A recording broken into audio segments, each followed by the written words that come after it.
तो आज का टॉपिक स्टार्ट करते हैं और टॉपिक का नाम क्या है हमारा आज का? इकोलॉजी। इकोलॉजी तो बेटा बहुत दिन से चल रहा है। आज जिस टॉपिक पर हम बात करेंगे उसका नाम है मृदा यानी कि सॉइल। कल आपने क्या पढ़ा था? ढलान के बारे में पढ़ा था, ऊंचाई के बारे में पढ़ा था, बायोडायवर्सिटी के बारे में पढ़ा था। आज हम पढ़ेंगे सॉइल के बारे में यानी कि मृदा के बारे में। क्या होता है मृदा या सॉइल का इफेक्ट, ठीक है। अब देखिए मृदा क्या होती है, पहले तो सॉइल की बात करें कि सॉइल क्या होती है, बताओ। धूल हाँ, जो धूल वगैरह आप देखते हैं वही क्या कहलाती है? सॉइल कहलाती है। और इसमें जितने भी आपके जो घुलित अवस्था में पाए जाने वाले जो कण हैं, इनऑर्गेनिक या ऑर्गेनिक जो कंपाउंड्स हैं, वही क्या करते हैं? वनस्पतियों के विकास में सहायक होते हैं। वही क्या करते हैं? वनस्पतियों का विकास करते हैं, ठीक है। सबसे मेन चीज तो यही है। इसमें मृदा में क्या होता है? फर्टिलाइजेशन पावर सबसे मेन मानी जाती है, जो किसकी वजह से होती है? जो उसमें ऑर्गेनिक या इनऑर्गेनिक कंपाउंड जो उसके अंदर घुले हुए होते हैं, वही क्या करते हैं? वनस्पतियों का विकास करते हैं। देखिए यहाँ से बहुत सारे क्वेश्चंस मिलेंगे आपको इससे रिलेटेड, तो एक एक करके चीज समझिएगा। होता क्या है, यहाँ पर आप एक चीज पढ़ेंगे जिसे हम कहते हैं जैव भार। क्या कहते हैं? जैव भार, यानी कि इंग्लिश में इसको हम कहते हैं बायोमास। क्या कहते हैं? बायोमास। जैव भार यानी कि बायोमास। होता क्या है, देखो कोई भी चीज, जैसे एक पिक्चर की बात करें तो पिक्चर को जो बनाता है वो क्या होता है? प्रोड्यूसर। जो बनाता है मूवी को वो क्या होता है? प्रोड्यूसर। और उसके बाद जो आगे जो भी उसको परचेज करते हैं वो कौन होते हैं? उसके उपभोक्ता यानी कि कंज्यूमर, ठीक है। ये शर्ट मैं पहने हुए हूँ, ये शर्ट जिस कंपनी ने बनाई वो कौन है? प्रोड्यूसर। और जो कुछ उस कंपनी से जो भी ले रहे हैं वो क्या है? कंज्यूमर। अब कंज्यूमर की पूरी एक चेन होती है। कंपनी से डायरेक्ट मेरे पास तो ये नहीं आई, ऐसा तो नहीं है कि कंपनी से ये क्या है डायरेक्ट मेरे पास आई है। होगा क्या कि प्रोड्यूसर से लेता है फर्स्ट कंज्यूमर, यानी कि मान लीजिए एक आ गया आपका डीलर, ठीक है। फर्स्ट कंज्यूमर से सेकंड कंज्यूमर जो कि क्या होगा? आपका जो शॉपकीपर होगा, और सेकंड कंज्यूमर से थर्ड कंज्यूमर यानी कि मैं। इस तरीके से ये चेन चलती है, ठीक है। प्रोड्यूसर से फर्स्ट कंज्यूमर, फर्स्ट कंज्यूमर से सेकंड कंज्यूमर, और सेकंड कंज्यूमर से थर्ड कंज्यूमर। इसी तरीके से ये चेन क्या होती है? चलती रहती है। सेम चीज ये जो बायोमास पे हम टॉपिक पे बात कर रहे हैं वहां पर भी ऐसा ही होता है। मान लीजिए एक एग्जांपल के लिए आपके पास एक प्लांट है। क्या है? प्लांट है, ठीक है। ये प्लांट है, तो प्लांट क्या होता है? ये प्लांट क्या करता है? ये होता है प्रोड्यूसर। ये क्या होता है? प्रोड्यूसर। आप सही या कोई भी जीव जंतु सही, खाना कहां से मिलेगा? पेड़ से। और ये ऐसा बंदा है जो अपना खाना खुद बनाता है, खुद प्रोड्यूस करता है, यानी कि ये कौन है? प्रोड्यूसर है। और इससे जो लेता है वो क्या हो जाएगा? इसका कंज्यूमर यानी कि उपभोक्ता। तीन चेन तक हम जाएंगे। यहां से आता है जो इससे खाना लेगा, that is called first consumer यानी कि प्रथम उपभोक्ता, ठीक है। प्रथम उपभोक्ता। और प्रथम उपभोक्ता से कहां जाएगा खाना? द्वितीय उपभोक्ता सेकंड कंज्यूमर के पास खाना पहुंचता है। कहां पहुंचता है? सेकंड कंज्यूमर के पास। और यहां से कहां जाएगा? आपका थर्ड कंज्यूमर के पास, ठीक है। तृतीय उपभोक्ता यानी कि थर्ड कंज्यूमर। अब है क्या फंडा, देखिएगा कि सबसे पहले तो अगर हम बात करें कि प्रोड्यूसर जो है ये कौन है? प्रोड्यूसर, ठीक है। ये अपना खाना क्या करता है? प्रोड्यूस करता है, ये प्रोड्यूसर है। अब प्रोड्यूसर जो खाना प्रोड्यूस कर रहा है उसके लिए इसे किस किस चीज की जरूरत है? सबसे मेन चीज तो हम पहले भी एक बार बात कर चुके हैं इसमें, फोटोसिंथेसिस की प्रोसेस के थ्रू क्या होता है? प्लांट्स अपना खाना बनाते हैं। जब फोटोसिंथेसिस की प्रोसेस होगी तो सबसे पहले तो चाहिए भैया इसको ये सनलाइट। क्या चाहिए? सनलाइट, जो इसको सूरज से मिल जाएगी। दूसरा चाहिए इसको भाई CO2, ठीक है। CO2 कहां से मिलेगा? एटमॉस्फेयर से। हवा में बहते नहीं, हम लोग बहते नहीं छोड़ते, यानी कि CO2 भी मिल जाएगी और सनलाइट भी मिल जाएगी। तीसरा चाहिए वाटर। वाटर कहां से जाएगा? अर्थ से। अर्थ से क्या गया इसके पास? H2O गया। समझ गए? इसने क्या किया? खाना प्रोड्यूस किया। एक पेड़ से खाना कहां पहुंचा? First consumer. फर्स्ट कंज्यूमर से सेकंड कंज्यूमर, और सेकंड कंज्यूमर से थर्ड कंज्यूमर। ठीक है, इतना समझ में आ गया। लेकिन बात क्या है कि भाई पानी के साथ साथ एक और चीज इसके अंदर जाती है जो कि होती है मिनरल्स। क्या होते हैं? मिनरल्स। बिना मिनरल्स के थोड़ी काम चलेगा। यही वो होते हैं ऑर्गेनिक और इनऑर्गेनिक चीजें जो सॉइल के अंदर मिक्स होती हैं, जो उसके अंदर घुलनशील अवस्था में पाई जाती हैं, वाटर में डिसॉल्व होकर कहा जाती हैं, प्रोड्यूसर के पास जाती हैं, प्रोड्यूसर से हम फर्स्ट से सेकंड पे और सेकंड से थर्ड पे। लेकिन ये चीजें पानी में बार बार कैसे बनती हैं? सबसे मेन बात आती है कि ये जो मिनरल्स हैं, अगर मान लीजिए आपके पास जमीन में एक बहुत बड़ा जंगल का एक क्षेत्र है और वहां से मिनरल्स बार बार खिंचते जाए तो ये वापस कैसे आएंगे? ऐसा तो है नहीं कि भाई थैली लेके गए और पानी में घोल दी जमीन के अंदर जाके मिनरल्स की, ऐसा तो नहीं होता ना। होता क्या है, चाहे ये मरे, चाहे ये मरे, चाहे ये मरे या ये मरे, सारे के सारे एक ही जगह जाके इकट्ठे होंगे। ये भी यही आएगा मरने के बाद, ये भी यही, ये भी यही और ये भी यही। यहां पर होते हैं माइक्रो ऑर्गेनिज्म। क्या होते हैं? Micro organism. ये क्या करते हैं? ये इसको छोटे छोटे छोटे छोटे छोटे छोटे चीजों में तोड़ देते हैं, यानी कि इसका अपघटन कर देते हैं। क्या कर देते हैं? अपघटन। ये अपघटक कहलाते हैं जो इसका क्या कर देते हैं? अपघटन कर देते हैं, इसको तोड़ देते हैं। ठीक है, यहां पर जो एनर्जी होती है, जैसे मान लीजिए थर्ड कंज्यूमर की बात करते हैं, यहां तक का क्लियर दिख रहा है ना? ठीक है, थर्ड कंज्यूमर की बात करते हैं, यहां पर ये क्या होता है? जटिल कार्बन के रूप में होते हैं। इसके अंदर जो चीजें होती है वो कैसी होती है? जटिल कार्बनिक पदार्थ के रूप में पाई जाती हैं। और ये जटिल कार्बनिक पदार्थ को, ये इन सब में जटिल कार्बनिक पदार्थ के रूप में पाई जाती हैं, जिनको ये माइक्रो ऑर्गेनिज्म क्या करते हैं? सरल कार्बनिक पदार्थ में तोड़ देते हैं। ठीक है, क्या में तोड़ देते हैं? सरल कार्बनिक पदार्थ में, सिंपल ऑर्गेनिक कंपाउंड्स के फॉर्म में इसको ये चेंज कर देते हैं। और सिंपल ऑर्गेनिक कंपाउंड से यहां से क्या होता है कि भाई देखो, जब ये तोड़ते हैं तो मान लीजिए आपके पास बहुत सारे तरीके के मिनरल्स थे, जिसमें से H2O प्लस बहुत सारे मिनरल्स A, B, C, जितने भी आपके मिनरल्स थे, ये सारे के सारे क्या होते हैं? वापस मिट्टी में चले जाते हैं। कहां पहुंच गए? मिट्टी में। यहां से क्या होगा? एनर्जी रिलीज होती है। क्या रिलीज होती है? एनर्जी। एनर्जी। ये जो एनर्जी होती है वापस चली गई एटमॉस्फेयर के अंदर, और सनलाइट तो उसके पास है। आपने देखा हो कभी कोई चीज सड़ती है, जब उसका अपघटन होता है तो बदबू आती है। और बदबू क्या होती है? CO2 गैस की होती है। बहुत सारी गैसेस मिली होती है, तो CO2 भी वहीं पहुंच जाती है। और यही चीज दोबारा मिलकर क्या होती है? फिर से प्रोड्यूसर को मिलती है और फिर से यही प्रोसेस लगातार चलता रहता है। इसकी वजह से ये जो रिजर्व होते रहते हैं। समझ में आ गया ना? प्रोड्यूसर ने खाना बनाया, प्रोड्यूसर से लिया, फर्स्ट कंज्यूमर ने, फर्स्ट कंज्यूमर से सेकंड कंज्यूमर ने, सेकंड कंज्यूमर से थर्ड कंज्यूमर ने, सारे के सारे मरने के बाद कहाँ आगे? माइक्रो ऑर्गेनिज्म के पास, जिसने इसको क्या कर दिया? अपघटन कर दिया। अपघटन करने पर क्या किया? जो आपके जटिल कार्बनिक पदार्थ है उनको कहाँ तोड़ दिया? सरल कार्बनिक पदार्थ में तोड़ दिया। और वाटर और मिनरल्स कहाँ पहुंच गए? वापस अर्थ में। एनर्जी रिलीज हुई एटमॉस्फेयर में, CO2 भी मिल गई, सनलाइट भी मिल गई, फिर से प्रोड्यूसर ने खाना बनाना क्या कर दिया? स्टार्ट कर दिया, फिर से यही चेन चलती है। ठीक है, समझ में आया? अब यहां पर कुछ अमेजिंग फैक्ट्स हैं, मजेदार चीजें जो आपसे क्वेश्चन वो पूछ सकता है। ठीक है, ये जो प्रोड्यूसर बनाता है, मैंने एक वर्ड बताया था, बायोमास। ये जो प्रोड्यूसर बनाता है दैट इज कॉल्ड बायोमास। तना, आप एक पतली सी संटी लगाइए किसी पेड़ की और वो क्या हो जाती है? फूल के तना बन जाता है पूरा तगड़ा सा, तो वो क्या है? बायोमास वो अपना जनरेट कर रहा है। क्या बना रहा है? बायोमास बनाता है। ठीक है, प्रोड्यूसर क्या होता है? बायोमास बनाता है। और उसी बायोमास का कुछ पोर्शन क्या लेता है? फर्स्ट कंज्यूमर लेता है, जो फल के रूप में आता है। चाहे गेहूं की बाली, चाहे धान, चाहे सेब, संतरा, क्या होते हैं? आप यहीं से तो लेते हो। यहां तक कि एक शेर क्या करता है? मांस खाता है। छोटा सा एग्जांपल, एक शेर क्या करता है? मांस खाता है। मांस क्या खाएगा? किसी जानवर का।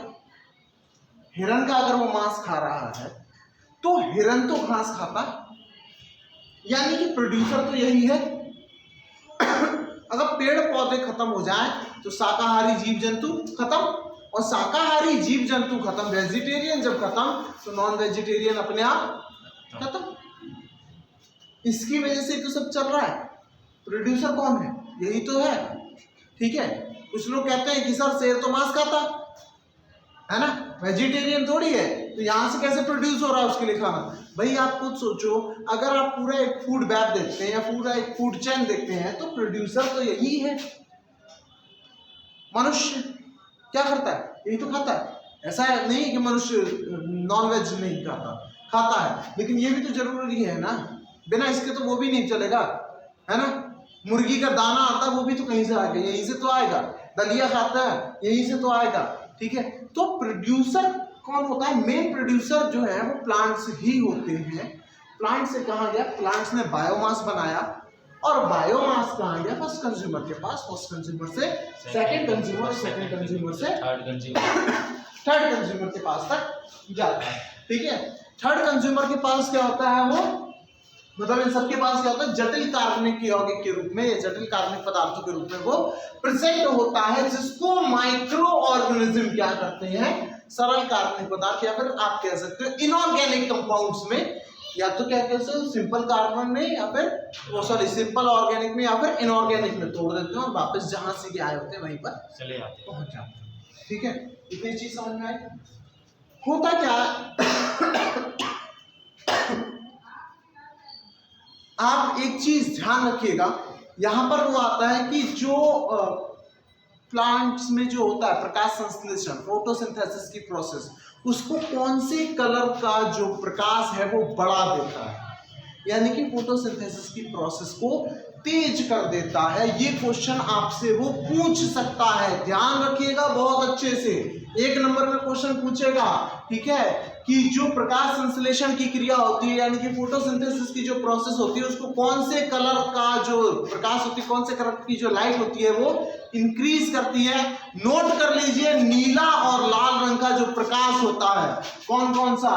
ब्लू एंड रेड, ब्लू और रेड, यानी कि नीला और लाल रंग का जो प्रकाश होता है वो प्रकाश संश्लेषण की दर को बढ़ा देता है। इसकी अब बढ़ाता कैसे है? ऐसा नहीं कि उसने एक इंजन फिट कर दिया, मोटर फिट कर दिया और दर बढ़ गई, ऐसा नहीं होता है। नीला और लाल रंग का जो प्रकाश होता है वो एक हार्मोन होता है जिसे कहते हैं ऑक्सिन।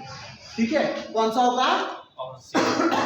ऑक्सिन हार्मोन जो होता है वही क्या करता है? पौधों में वृद्धि करता है।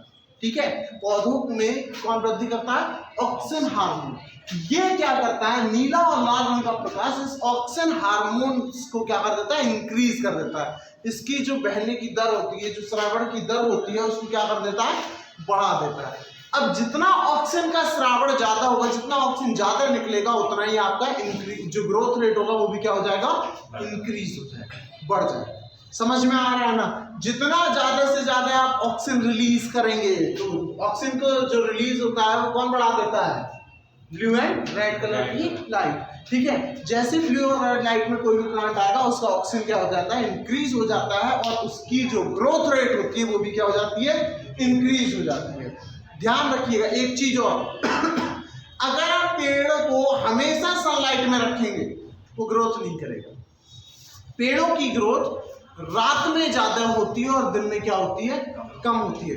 कभी एक लौकी के खेत में लेट के देखिएगा, या तुरई के खेत में जो बेल पे लटक रही होती है ना, रात में वो बढ़ते हैं, आपको आवाज आएगी वो पत्तों पे जब खिसकते हैं तो।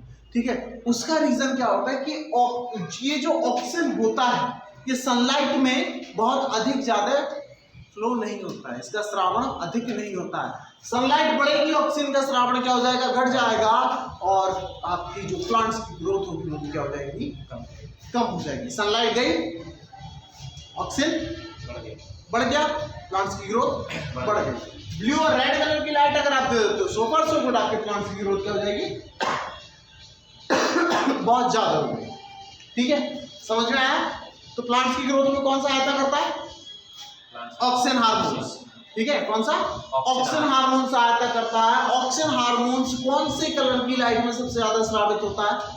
Blue and red light. इसीलिए जो ब्लू एंड रेड लाइट होती है वो प्रकाश संश्लेषण की दर यानी कि फोटोसिंथेसिस की रेट को क्या कर देती है? इंक्रीज कर देती है। ठीक है, सनलाइट में ऑक्सीजन का स्रावण ज्यादा नहीं होता, इसीलिए सनलाइट में प्लांट्स की ग्रोथ क्या हो जाती है? कम हो जाती है, और सनलाइट के हटते प्लांट्स की ग्रोथ क्या हो जाती है? इंक्रीज हो जाती है। समझ में आ गया? क्लियर हो गया सबको? कल वाले टॉपिक से कुछ रिलेटेड पूछते हैं आप लोगों से, बताइएगा, थोड़ा सा पूछ सकते हैं, नहीं पूछ सकते हैं? भैया फोन कौन चला रहे क्लास में, बंद करो। हाँ, तो कल हम लोगों ने बहुत चीज के बारे में बात किया था। हाँ भाई, फर्स्ट चीज जरा बताइए कि जो खुला या बंद होता है, ठीक है, खुला या बंद के बारे में पढ़े थे कल, स्लोप वगैरह के बारे में पढ़े थे, खुला या बंद के बारे में पढ़े थे। तो फर्स्ट सीट जो बेटा है वो बताएगा कि खुला या बंद में क्या होता है, खुले में क्या होता है और बंद में क्या होता है, क्या उसके बारे में पढ़ा? बताइए भाई, खुले में क्या होता है? सनलाइट ज्यादा होती है, सनलाइट ज्यादा होगी तो टेम्परेचर भी क्या होगा? ज्यादा होगा। तो टेम्परेचर ज्यादा होगा, विंड भी क्या होती है वहां पर? ज्यादा होती है। जब टेम्परेचर ज्यादा होगा तो ह्यूमिडिटी क्या हो जाएगी? ज्यादा हो जाएगी, और ह्यूमिडिटी ज्यादा होगी तो बायोडायवर्सिटी इंक्रीज हो जाएगी। बंद के अंदर क्या होता है? सनलाइट कम होती है, सनलाइट कम होती है, टेम्परेचर कम होता है, विंड कम होती है, ये सब सारी चीजें कम होती है तो ह्यूमिडिटी कम होती है, और ह्यूमिडिटी कम होगी तो बायोडायवर्सिटी कम हो जाएगी। ध्यान रखिएगा। अब बात करते हैं कि ये जो एंजाइम्स होते हैं, आपने देखा होगा कि फ्रिज के अंदर आप खाना रखते हैं, अगर खाना फ्रिज के अंदर रखा है तो देर में खराब होगा, और खाना बाहर रखा है तो जल्दी खराब होगा। रीजन, फ्रिज में रखने पर एक टमाटर आपका है, टमाटर को अगर आप बाहर रखकर छोड़ देंगे 2 दिन में सड़ जाएगा, फ्रिज में छोड़ देंगे अपने 5 दिन लगेंगे। रीजन क्या होता है? फ्रिज में ऐसा क्या होता है कि खाना देर में खराब होता है? टेम्परेचर, टेम्परेचर से क्या इफेक्ट आता है भाई? खाना खराब करने का काम किसका होता है? एंजाइम का। खाना खराब करने का काम किसका हो जाता है? एंजाइम का। अगर आपका जो टेम्परेचर है वो 25 से 35 डिग्री सेल्सियस के बिटवीन रहता है, एंजाइम बड़े मस्ती से काम करते हैं। सबसे ज्यादा अगर एंजाइम किसी में सक्रिय होते हैं तो वो ये टेम्परेचर होता है। 25 डिग्री सेल्सियस से लेके 35 डिग्री सेल्सियस का टेम्परेचर वो टेम्परेचर होता है जहां एंजाइम सबसे ज्यादा सक्रिय होता है।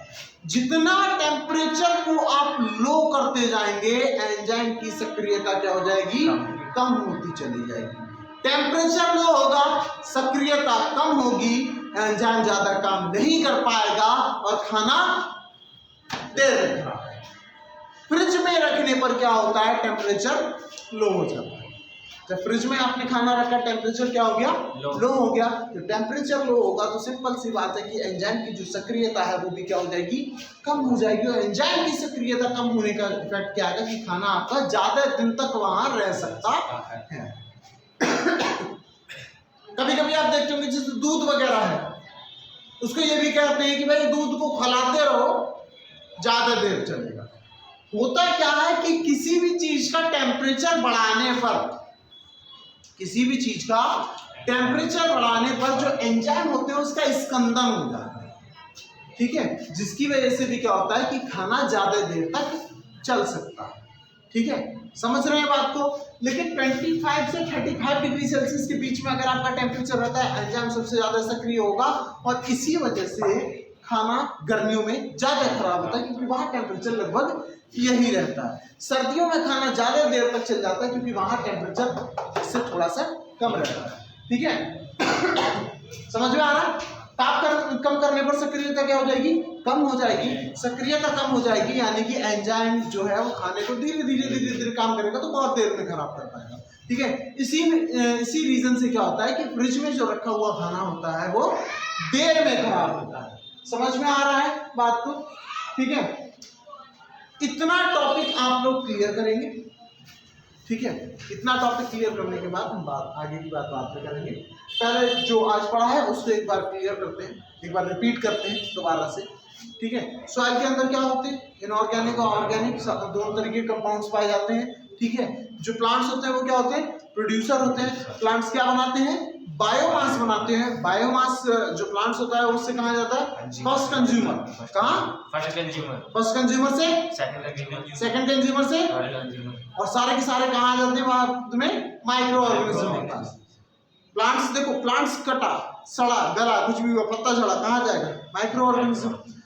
जानवर कोई मरता है, चील कौवे नोच खा जाएंगे, हड्डियां वड्डियां जो भी मांस वास होता है क्या होता है, सड़ जाता है। आदमी मरता है, मिट्टी में दबा दिया जाता है, जल जाएगा तो राख बहा दी जाएगी। कुछ भी होगा वो मिनरल सारा का सारा माइक्रो ऑर्गेनिज्म के पास जाएगा और वापस से क्या हो जाएगा। माइक्रो ऑर्गेनिज्म क्या करता है, जटिल कार्बनिक यौगिक को कार्बनिक को देता है, सरल कार्बनिक यौगिक या फिर अकार्बनिक यौगिक में। और जो मिनरल्स होते हैं वो पानी के साथ डिसॉल्व होकर कहाँ चले जाते हैं, वापस पृथ्वी के अंदर। जो एनर्जी होगी वो क्या हो जाती है, रिलीज हो जाती है। CO2 फिर से वापस वहां पहुंच जाती है, वापस से उसको मिलती है, प्रोड्यूसर को मिलती है। प्रोड्यूसर फिर से क्या करता है, बायोमास जनरेट करना स्टार्ट कर देता है। इतने पोर्शन में ये समझ लीजिए आज आपका जो इकोलॉजी है वो पूर्ण रूप से समाप्त हो चुका है। एंजाइम की सक्रियता कहाँ सबसे ज्यादा होती है, 25 डिग्री से 35 डिग्री सेल्सियस पे। अगर टेम्परेचर कम करेंगे एंजाइम की सक्रियता कम हो जाएगी।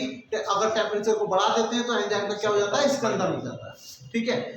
हाँ, एक चीज और, प्लांट की जो ग्रोथ होती है किसकी वजह से होती है, कौन सा हार्मोन्स होता है, पूछेगा कौन सा, ऑक्सिन। यार ध्यान रखा करो। ठीक है।